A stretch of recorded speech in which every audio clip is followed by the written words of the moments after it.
వెంకటేశ్వర స్వామికి ముడుపు పెట్టే విధానం. ముడుపు అంటే ఏమిటి? హిందూ ధార్మిక ఆచారాలలో ముడుపు అనేది భగవంతునికి ఇచ్చే ఒక ప్రమాణం, వ్రతం. మన కోరికలు నెరవేరిన తర్వాత కృతజ్ఞతగా లేదా కోరిక నెరవేరాలని ప్రార్థిస్తూ స్వామివారికి ముడుపు పెట్టడం ఆనవాయితీ. ముడుపు పెట్టే ముందు చేయాల్సిన ఏర్పాట్లు. సంకల్పం. ముందుగా మన మనస్సులో ఏ కోరిక కోసం ముడుపు పెడుతున్నామో నిర్ణయించుకోవాలి.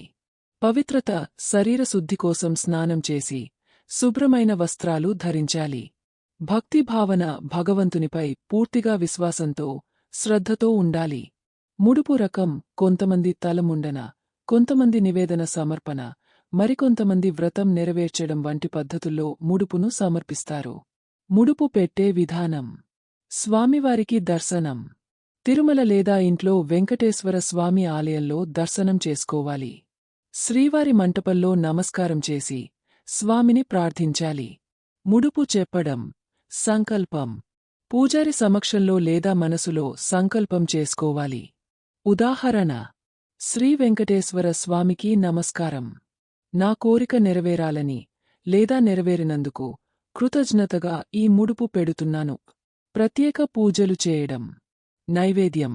స్వామికి తలనీలాలు సమర్పించి ప్రసాదంగా పులిహోర, లడ్డు, పాయసం వంటి ప్రసాదాలను నివేదించాలి. దీపం మరియు ధూపం. దీపారాధన చేసి ధూపం వెలిగించి స్వామివారిని ఆరాధించాలి. పసుపు కుంకుమ.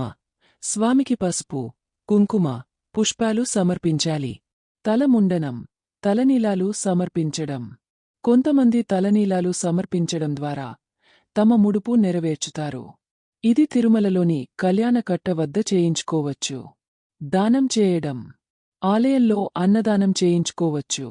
పేదవారికి దానం చేయడం మంచి ఫలితాన్ని ఇస్తుంది. పరమాత్మ ఆశీస్సులు పొందడం.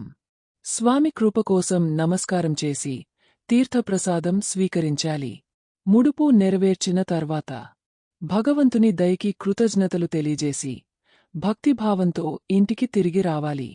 స్వామి గురించి ఇతరులకు చెప్పి భక్తిని పంచుకోవచ్చు. ముడుపు పెట్టిన తర్వాత జాగ్రత్తలు.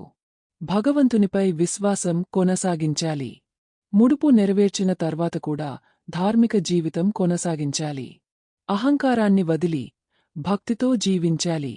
ఇంకా కొంతకాలం ఉపవాసం లేదా ప్రత్యేక పూజలు చేయడం మంచిది. ముగింపు. వెంకటేశ్వర స్వామికి ముడుపు పెట్టడం భక్తి, విశ్వాసం, ధార్మికతతో కూడిన గొప్ప ఆచారం. ఇది మానసిక ప్రశాంతతను అందించడంతో పాటు మన కోరికలు నెరవేరేలా భగవంతుని కృపను పొందటానికి ఒక మంచి మార్గం. శ్రీవెంకటేశ్వర స్వామి తిరువడికి శరణం.